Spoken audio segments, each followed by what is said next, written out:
Hello, beautiful souls, and welcome to another episode of Dawn Catalyst, your daily dose of inspiration to spark positive change in your life. I'm your virtual host, crafted to guide you through practical, life changing ideas. Today, we're diving into a topic that can transform how you navigate your days.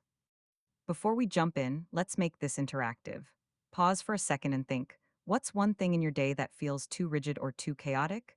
Maybe it's your morning routine or those endless work emails. Hold that thought, we'll come back to it. Oh, and if you love these daily topics designed to ignite your growth, hit that subscribe button on Dawn Catalyst. We drop fresh episodes every day to keep you motivated. Your support helps us keep this spark alive, so join our community and let's grow together. All right, that's the pitch. Let's get to the good stuff. Picture this, it's Monday morning, and Sarah, a freelance graphic designer, wakes up to a jam packed calendar. Meetings, deadlines, and a workout class, all scheduled down to the minute. By noon, her client pushes a deadline earlier and her whole plan crumbles. She's stressed, scrambling, and feels like she's failing. Sound familiar? Now meet Jake, a college student. His schedule? Non existent. He wings it every day, studying when he feels like it, binge watching shows, and occasionally remembering assignments. By midterms, he's overwhelmed, cramming, and wishing he had a plan. Sarah needs flexibility to adapt. Jake needs structure to focus.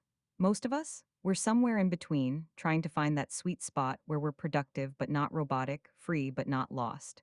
That's what balancing structure and flexibility is all about. So let's break it down with practical steps, relatable stories, and moments for you to reflect. Grab a notebook or just listen closely. Let's make this work for you.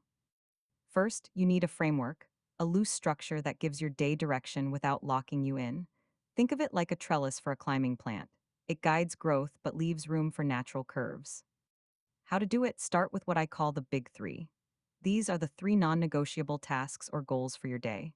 For example, yesterday my big three were record this episode, exercise for 30 minutes, and reply to listener emails. Write yours down now, pause if you need to. What are your big three for today? Next, assign loose time blocks for these tasks, but don't overdo the details.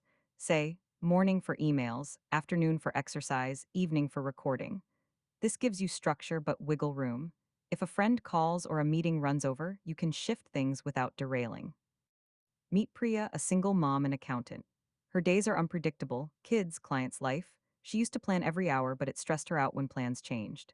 Now she picks her big three each morning: one work task like finishing a client's taxes, one family task like helping with homework, and one self care task like a 10-minute meditation. She jots them on a sticky note and tackles them when the timing feels right.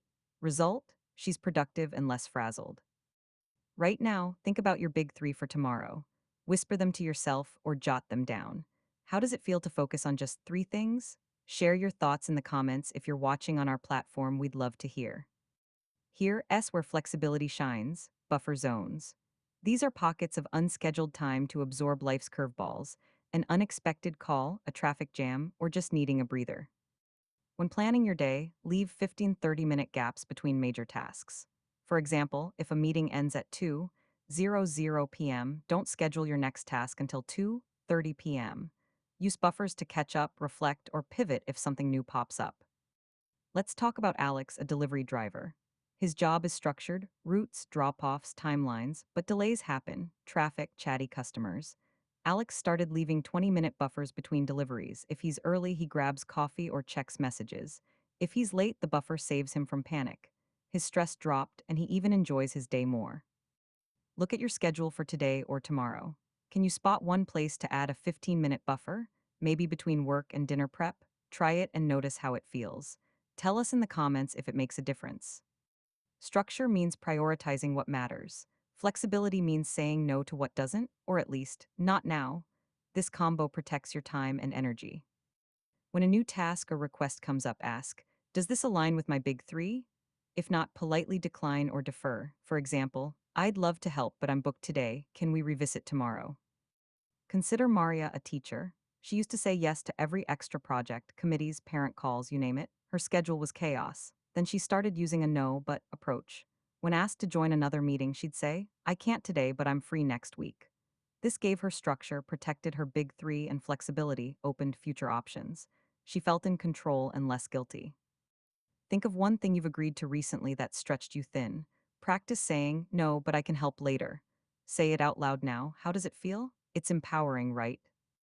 The magic of balance lies in reflection. At the end of each day, take 5 minutes to review what worked and what didn't. This keeps your schedule evolving with your life. Ask yourself 3 questions. 1. Did my big three get done? If not, why? 2. Where did I feel too rigid or too loose? 3. What's one tweak for tomorrow? Write or think through your answers. Maybe you need a bigger buffer or fewer tasks. Adjust and try again. Back to Jake, our college student. He started reflecting nightly. One day, he realized he missed studying because he got lost in social media. So, he added a 30-minute study block. Right after lunch, when he's focused. That small tweak boosted his grades and gave him guilt-free chill time. Tonight, try this reflection. Set a timer for 5 minutes and answer those 3 questions. If you're driving or can't write, just think it through. What's one thing you'll tweak tomorrow? Share it with us. We're cheering you on. Let's address 2 traps that can throw off your balance. 1. Overstructuring. If you plan every minute, you'll crash when life happens. Solution: stick to the big three and buffers, let the rest flow. 2. Too much flexibility. If you wing it too much, you'll procrastinate. Solution: commit to at least one structured task daily, like a morning routine. For example, I once knew a writer, Lena, who scheduled every hour but froze when inspiration didn't strike on cue. She switched to a hybrid: mornings for writing structure, afternoons for research or errands flexibility. Her productivity soared and she felt free. Which trap do you lean toward, overstructuring or too much flexibility? Admit it to yourself, no judgment. How can you nudge toward balance tomorrow? All right, let's bring it home. Balancing structure and flexibility is like dancing. You need steps to follow but room to sway. Create a flexible framework with your big three. Add buffer zones for life's surprises. Say no or not now to protect your priorities, and reflect daily to keep improving. Imagine your day feeling purposeful yet free, like Sarah hitting her deadlines without stress, or Jake acing his exams with time to chill. That's the power of balance, and it's within your reach. Close your eyes for 10 seconds and visualize tomorrow with this balance. See yourself tackling your big three, flowing through buffers, and saying no with confidence. How does it feel? Carry that vision into your day. That's it for today's episode of Dawn Catalyst. If this sparked something in you, subscribe for more daily topics to fuel your growth. Share this episode with a friend who needs balance. We're all in this together. Drop your thoughts or your big three in the comments, and let's keep the conversation going. Until tomorrow, keep shining, keep growing, and find your rhythm. This is Dawn Catalyst signing off.